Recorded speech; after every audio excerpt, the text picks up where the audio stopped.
अनंत कोटि दंडवत सतगुरु देव को। तो अपना विषय चल रहा था, आज उसको सारा सार लेकर फिर आगे का प्रश्न देखते हैं। तो अपना चल रहा था कि इस ज्ञान के बिना, ये जो ज्ञान है इसके बिना शुभ इच्छाएं भी नहीं उठती। शुभ इच्छा भी आत्म ज्ञान के बाद उठती है, अद्वैत ज्ञान के बाद उठती है। द्वैत ज्ञान के अंदर कर्म और उपासना है, उसमें भी मुक्तियां हैं, 5 प्रकार की मुक्तियां हैं उसमें। पर जो मन की स्वच्छता है, मन का शांति का स्वरूप है, ये नहीं होगा पूर्ण रूप से।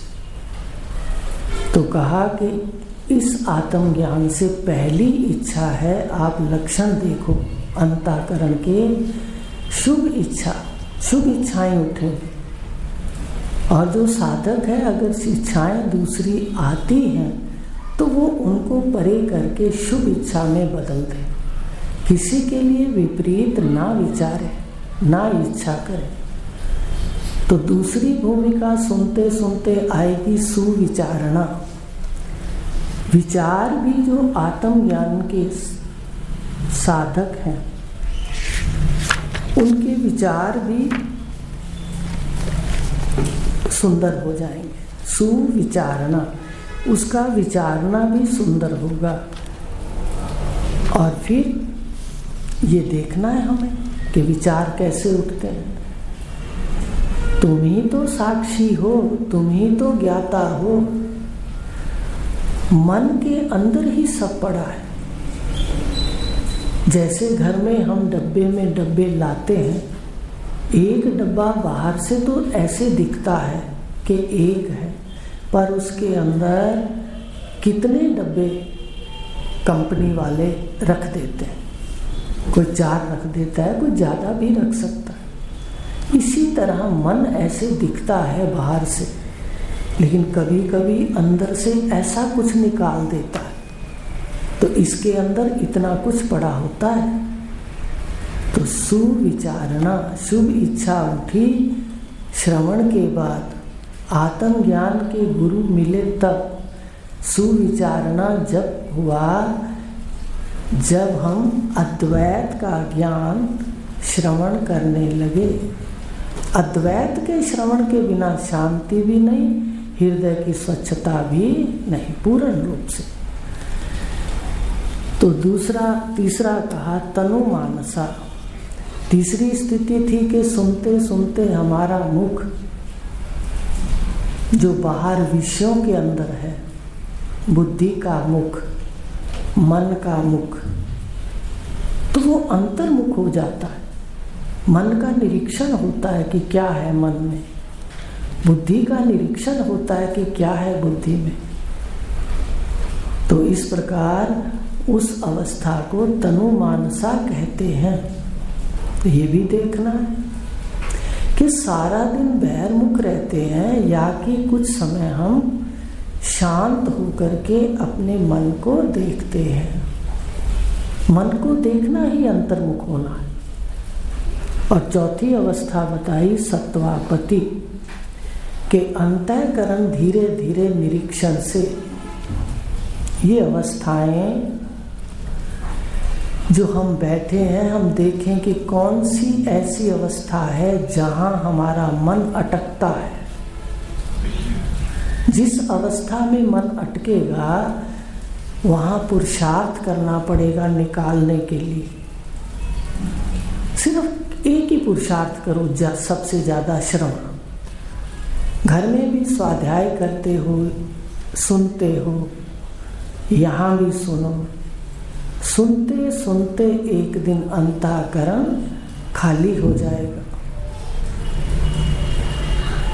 जब सारी सृष्टि वास्तव में माया का खेल है, शून्य है, जब समझ आ जाएगी तो मन इधर नहीं जाएगा, अपने शब्द में रहेगा, अंदर रहेगा। और कोशिश करो शब्द में रहो, अपने आप अंतर्मुखता है। तो तो ये है अंतःकरण चौथी अवस्था में शुद्ध हो जाता है, सत प्रधान हो जाता है और संशय आदि नष्ट हो जाते हैं। तो नष्ट नहीं होते। हम जो चल रहे हैं ये सारा एक साथ कार्य होता है। सुनते सुनते धीरे धीरे संशय कम होंगे, गांठें ढीली होंगी। चित्त और जड़ की गांठें जो सत्य है पहले धीरे धीरे ढीली होंगी, उसके बाद खुल जाएंगे कि यह जो है इसमें वही ही बैठा है, आप ही आप है। जिसको पूछो वो अपने को आप कहता है, आप कहता है, तो आप ही आप है। मोटी बुद्धि से भी देखें तो इस प्रकार सत्वापति निर्विकल्प स्थिति भी इसमें होने लगती है। अंतःकरण भी सत्प्रधान होने लगता है और आसक्ति छूटने लगती। जब सत्य की समझ आ जाएगी, एक जन्म के रिश्ते हैं, सुंदर पाठ करो। आपको बता दिया था कि स्वधर्म 3 प्रकार के हैं, सामान्य, विशेष और आपद। तो इन बातों को ध्यान रखना है, पढ़ के छोड़ नहीं देना। तो ये इधर से कर्म करो शास्त्र आज्ञा के अनुसार और स्व में स्थित रहो, अपने चेतन स्वरूप में सदा रहो, तो आसक्ति छूटे। जब कोई साथ ही नहीं जाता, जब कोई वस्तु साथ ही नहीं जाती, व्यक्ति साथ नहीं जाता, कोई पद पदार्थ साथ नहीं जाता, तो किस लिए उसके लिए गलत होगा। तो इस प्रकार ये जो आसक्ति है वो धीरे धीरे छूटे। ये 5वीं अवस्था है ज्ञान की। फिर पदार्थ अभावनी कि आसक्ति जब छूटेगी तो ज्ञान से दिखेगा कि आकार जितने भी हैं वे सत्य नहीं, आरोपित हैं। आकार स्वर्ण में गहनों की तरह आरोपित है। तो आरोपित वस्तु मिथ्या कहाँ है? वो तो है ही नहीं, अलग तो मिथ्या भी कैसे कहेंगे। सीधा उसका अर्थ है कि जितना भी हार है, कुंडल है, वो स्वर्ण ही है। ऐसे चारों खानियों में जितने आकार हैं वो सत्ता ही है, परम सत्ता ही है, चेतन ही है। चेतन को ब्रह्म कहते हैं, परमात्मा कहते हैं, परम सत्ता कहते हैं। पदार्थों का अभाव हो जाएगा जब दूसरा है ही नहीं। स्थिति बुद्धि की बहुत ऊंची है, पर है। अनुभव करो, थोड़ी देर के लिए अनुभव होगी, फिर हमेशा रहेगी। आप आँख खोलोगे, आकार वास्तव में है नहीं, तो जो है वो दिखेगा। जब हम गहनों को छूते हैं, कहते हैं हमने कंगन उठाए हैं, तो कंगन उठाए हैं या स्वर्ण उठाया है, ये विवेक करो। ऐसे जब हम कहते हैं सामने माँ को देखा, बहन को देखा, हमने तो माया उपाधि वाली सत्ता को देखा। ये उसकी माया है, पर माया उसने ओढ़ रखी है। 7वें अध्याय में कह भी दिया, छिपा हूँ योग माया से, मेरा योग भी है इन आकारों में, और माया आकार के कारण दिखता भी नहीं, सबों को दिखता नहीं, सबों को नहीं दिखता। तो इसलिए पदार्थों का अभाव हो जाता है। पदार्थ ब्रह्म रूप में दिखते हैं, प्रतीत नहीं होते। प्रतीत तो दूर से होते हैं, दिखता पास से है, स्पष्ट तो दिखता है। ब्रह्म सत्ता सर्वत्र ये दिखता है। आकार सहज में पदार्थ का अस्तित्व नहीं। तो इस प्रकार इस भूमिका को, ये जो स्थिति है, इसको कहते हैं पदार्थ अभाविनी, कि पदार्थ नहीं दिखते। फिर पदार्थ में कौन है? आभूषण नहीं दिखते, दिखते हुए भी नहीं दिखते, वो है पदार्थ अभाविनी। सर्वम आप है, आप है। अब यह जो देखेंगे, पहले तो सामने देखेंगे सर्वम आप है, फिर क्या होगा तुर्यगा में? इधर सर्वम देखा तो यही सर्वम ब्रह्म सत्य है, जो मैं आत्मा के रूप में है। अब इधर आ गए आप, इधर सर्वम सत्य है और यही सत्य है आपकी आत्मा है। अंदर भी तू और बाहर भी तू। तो अंदर भी तू प्रकाशक, बाहर भी तू प्रकाशक, तो इसको कहते हैं सर्वम सत्य। तो तुर्य अवस्था, तुर्यगा इसको नाम दिया कि तुर्यगा है। तो इसमें 2-4 लाइनें थी, इसको निकाल के पढ़ो। तो ये जो तुर्य अवस्था है, ये कृतो उपासक की स्थिति होती है। यहाँ पर प्रश्न उठता है कि भाई हम ज्ञान सुनते हैं तो कर्म उपासना फिर कोई ना करे। कर्म उपासना से ये जो साधक है, परमात्मा को पाने वाला, इच्छा रखने वाला, ये कृतो उपासक कहलाता है। ये साधना करके ऐसे गुरु के पास पहुंचता है। कोई पिछले जन्म के कृतोपासक होते हैं तो बचपन में तत्व ज्ञानी मिल जाते हैं। अब जितनी वासनाएं हम मन के अंदर लेके आते हैं दूसरे जन्म में, पहले वो खुलती हैं, पहले वो भोगनी पड़ती। और तीव्र कर्म अगर अच्छे हैं, गुरु मिल जाते हैं।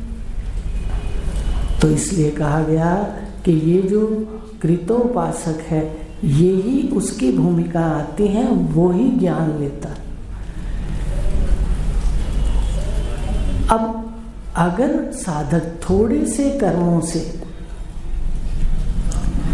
थोड़े से शुभ कर्मों से अगर यहाँ आ जाता है, इतने कर्म इकट्ठे हो गए कि गुरु मिलेंगे, तो फिर कर्म उपासना के अंदर लौट के ना जाए। फिर कर्म श्रेष्ठ है श्रवण, सब कर्मों से श्रेष्ठ श्रवण, सब यज्ञों से श्रेष्ठ जप यज्ञ, सब विद्याओं में श्रेष्ठ ब्रह्म विद्या, जिसको उपनिषद विद्या कहते हैं, जिसको अध्यात्म विद्या भगवान ने गीता के अंदर कहा है। तो इस प्रकार ये जो अगर हमें गुरु मिल गए, समझ नहीं आती, फिर भी कहा, सागर में भी कहा, ब्रह्म सूत्र में भी कहा कि फिर वो छोड़कर जगह ना जाए, धैर्य रखे, तो उसको भी ये सब दिखेगा। साधक लौटकर पीछे कर्म में प्रवृत्त ना करे। कर्म में तो जन्म मरण दुखों का बंधन है, मुक्ति नहीं। अब वो प्रश्न करेगा, क्या कह रहे हैं भी? कर्म में तो जन्म मरण दुखों का बंधन है, मुक्ति नहीं। जैसे आत्मा का अनात्मा में और अनात्मा का आत्मा में अन्य अध्यास है, वैसे ब्रह्म और ईश्वर का अन्योन्याध्यास पढ़ा था 2 में, वो तो पढ़ लिया। अब आपको एक नया अध्यास बताते हैं, जो कि ब्रह्म और ईश्वर में भी अन्य अध्यास है। इधर कूटस्थ और जीव में अंतःकरण का प्रकाशक कूटस्थ आपका स्वरूप, स्वप्न को देखने वाला, सुषुप्ति को देखने वाला कूटस्थ और जीव, इसमें भी अन्य अध्यास। इस अध्यास को फिर खोलेंगे। अब उसने कहा कि महाराज आप कहते हो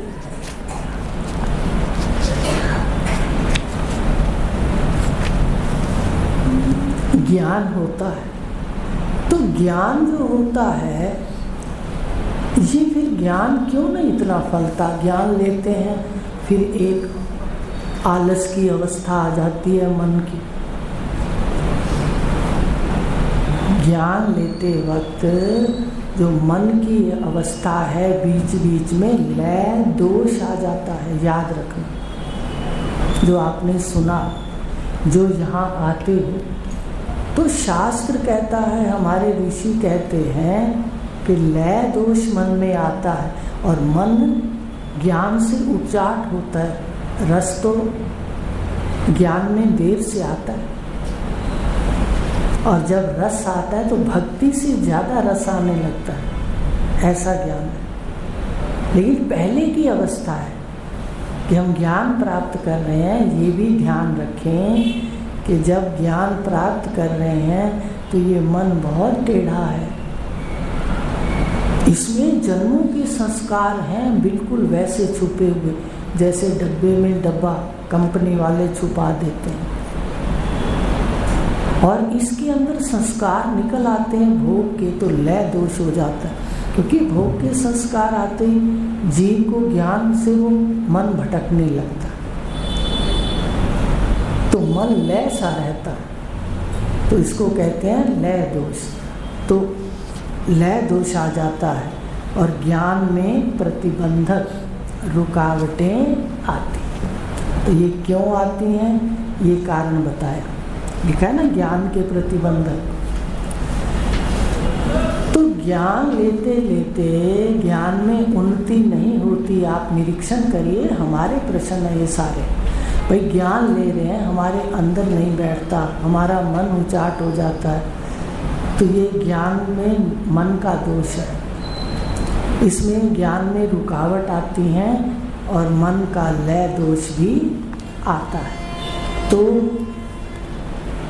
ये तीन प्रतिबंधक बताए, तीन बंधक आते हैं। ज्ञान में तो आ गए, पर ज्ञान में उन्नति नहीं होती, वासनाएं नहीं छूटती, जगत की चर्चा नहीं छूटती। देखो, अगर आप जगत की चर्चा करते हो तो वहाँ अपने को कंट्रोल करो। देखो कि हम जगत के भूत और भविष्य की चर्चा करते रहते हैं सदा। वर्तमान के अंदर रहो, वर्तमान में मन को रखो, शब्द से मन को पकड़ो, वर्तमान में रहो। और अगर भूत और भविष्य का मनन चिंतन होता है तो एकदम सावधान होकर अपने अंतर्मुख हो जाओ। शब्द ले लो, शरीर का मंत्र ले लो, मनन ना करने दो। ज़्यादा अगर भूत भविष्य का मनन करेगा तो ये ज्ञान नहीं ले पाएगा, इसको रस आता रहेगा, कभी किसकी बात कभी किसकी बात। ये ध्यान देना है, ये रुकावट है ये। तो कहा कि ज्ञान के प्रतिबंधक तीन हैं मुख्य। कौन कौन से हैं? पहला है विषयों में आसक्ति। सिर्फ श्रवण करते जाओ। मुझे तो सिर्फ श्रवण के कारण पता चला कि धीरे धीरे सारी आसक्ति जा रही है। एक जन्म का तो अपना साथ है, तो सुंदर निभाना चाहिए। अगली बार अगर आते भी हो तो उसी घर में भी अगर आ जाते हो तो भी रूप बदल जाएगा, नाम बदल जाएगा, पाठ बदल जाएगा। इसलिए सुंदर भगवान ने कहा बस मेरा स्मरण कर और युद्ध कर। आप भी अपने स्वरूप में स्मृति रखो और गृहस्थी का युद्ध करो। गृहस्थी में भी तो युद्ध है, कमाना, बनाना, निभाना। कमाना भी, फिर कुछ कुछ बनाना भी, फिर एक दूसरे से निभाना भी, सारा ही तो है। तो इस प्रकार विषयों में आसक्ति। अब विषयों में आसक्ति जन्मांतर के कारण, जन्म जन्मांतर के कारण प्रारब्ध शेष है, तो विषय आसक्ति बनी रहती है। तत्वज्ञानी की भी बनी रहती है। कई बार इतनी उसकी विषय आसक्ति पिछले जन्म का प्रारब्ध होता है, वो भोग कर मिटता है। जब तक दृढ़ ज्ञान नहीं होता तब तक की बात है। तो विषय की आसक्ति आ जाती है, विषयों में आसक्त हो जाता है तत्वज्ञानी में। तो कहा कि विषयों की आसक्ति प्रारब्ध का कारण है, प्रारब्ध कारण है उसका। विषयों की चाह इसे अद्वैत निष्ठा नहीं होने देती। तो पूछ लेते हैं मरीजों से कि भाई क्या हाल है मन का, क्या विषयों की आसक्ति नष्ट हुई या नहीं। तो हम पूर्ण रूप से नहीं कह सकते। हमने अपना काम करना है, गुरुदेव का कहना मानना है, ऋषियों का, भगवान कृष्ण का कहना मानना है। बाकी स्थितियों का हमें ज़्यादा वर्णन नहीं करना। बहुत सुंदर लिखा है भगवान ने, मिले जो अंत में भी ये ब्रह्म निर्वाण ही ले। इतना सुनने के बाद कौन मूर्ख है जो अंत में कहेगा कि घर मेरा है। आखिरी समय तो जो भगवान की जो लिखी हुई बात है, मुझे लगता है जो रोज सुनेगा जरूर घटेगी, अवश्य घटेगी। इसलिए अपना कर्म करो। जहाँ 23 घंटे आप बाहर लगाते हो, 1 घंटा घर में सुनते हो, 22 घंटे तो परिवार में हो।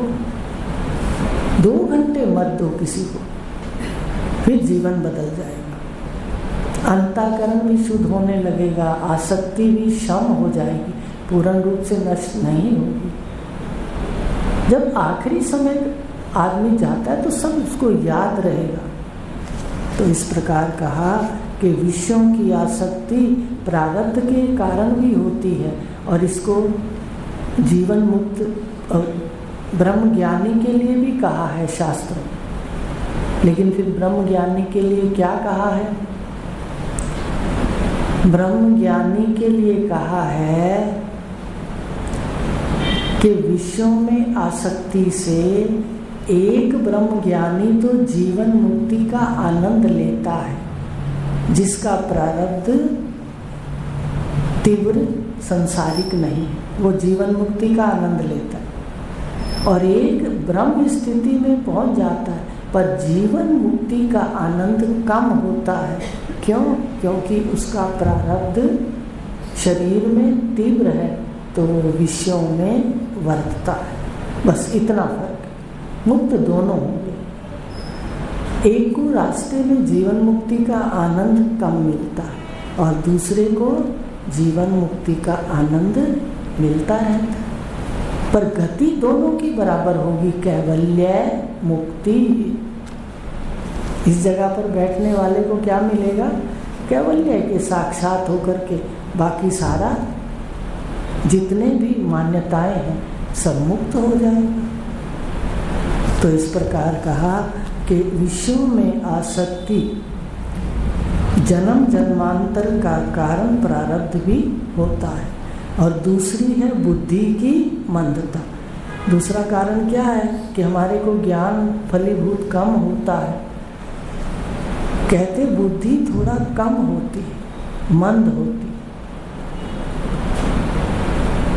अब जब बैठे हैं यहाँ सारे, तो सबकी बुद्धि बराबर नहीं है। कोई तो बात को कितनी जल्दी ग्रहण कर लेते हैं, कोई बात को धीरे धीरे ग्रहण कर लेते हैं। गुरुदेव के दरबार में देखा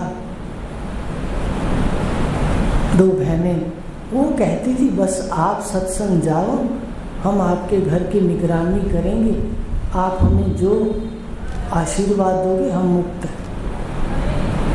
भाई बुद्धि वो ज्ञान में उनका रुझान नहीं था, उनका गुरु की सेवा में था। शामी बहन जी और गुड्डी बहन जी दोनों। तो कहने का भाव क्या है कि ये बुद्धि पर भी होता है कि बुद्धि एक तीव्र बुद्धि होती है, ज्ञान में आगे जाती है, सेवा को रखती है। लेकिन एक होती है वो सेवा को मुख्य रख के ज्ञान को थोड़ा लेती है। तो वो बुद्धि मुख्य बात तो समझ जाती है, लेकिन जो इतनी बारीकी से हम प्रश्न उत्तर करते हैं तो वहाँ पर वो मंद बुद्धि, जो बुद्धि बंद होती है, वो कम समझ आती है उसको। तो बुद्धि की मंदता से अद्वैत निष्ठा में अंतर आता है। विषयों की आसक्ति से अद्वैत निष्ठा में अंतर आता है। भाई अंतर आता है, एक को विषय ज़्यादा अच्छे लगते हैं, दूसरे को कम, निष्ठा में अंतर आएगा। एक की बुद्धि तेज है, दूसरे की मंद है, तो निष्ठा में अंतर, उसको जल्दी हो जाएगी, उसको देर से। तो ये बुद्धि की मंदता, परम पुरुष द्वारा तत्व ज्ञान का श्रवण करने पर भी बुद्धि मंद होने के कारण गूढ़ रहस्य आत्मा ब्रह्म में स्थिति नहीं हो पाती। भाई दृढ़ निश्चय नहीं हो पाता, कच्चा ज्ञान तो हो जाता है पर दृढ़ अपरोक्ष ब्रह्म ज्ञान नहीं होता। कुशाग्र बुद्धि वाला इस ज्ञान का अधिकारी है। भगवान ने भी गीता में कहा होता है मुक्त बुद्धिमान, लिखा उसमें। उपनिषद में कहा है दृश्यते तग्रया बुद्धिया सूक्ष्मया सूक्ष्म दर्शी भी, है ना मंत्र, शायद चलो उपनिषद का नाम पूरा नहीं याद, कहा ना ए सर्वेषु भूतेषु गूढ़ोत्तमा न प्रकाशते, एष सर्वेषु भूतेषु गूढ़ोत्तमा न प्रकाशते। ये प्रकाशित नहीं होता पर सब जगह है गूढ़ा। यहाँ पर एष सर्वेषु माने सब जगह, गूढ़ोत्तमा छुपा हुआ है सत्य परमात्मा पर न प्रकाशित। किसको प्रकाशित होता है? जिसकी तीव्र बुद्धि, दृश्यते तज्ञया बुद्धिया सूक्ष्मया सूक्ष्म दर्शी, जिसकी सूक्ष्म से सूक्ष्म बुद्धि होती है उसको जल्दी प्रकाशित होता है। उपनिषद का मंत्र है, अर्थात सूक्ष्म दृष्टि रखने वाले तत्वदर्शियों को सूक्ष्म बुद्धि से ही दिखाई देता है। तो इस प्रकार आज इतना ही लेंगे। बुद्धि की मंदता कल तीसरा बताएंगे। तो ये दोष आते हैं, इन दोषों को देखो। बुद्धि कैसे तीव्र होगी? आप कैसे भी हो अपना नेम पूरा करो, सिर्फ श्रवण करते जाओ, आपको पता चलेगा कि पहले से बुद्धि अब तीव्र हो गई है। पूछ लो पहले से तीव्र हुई? जो बुद्धि लाए थे यहाँ वही बुद्धि है या कि उसमें बदलाव है? कल पूछेंगे। ओम शांति।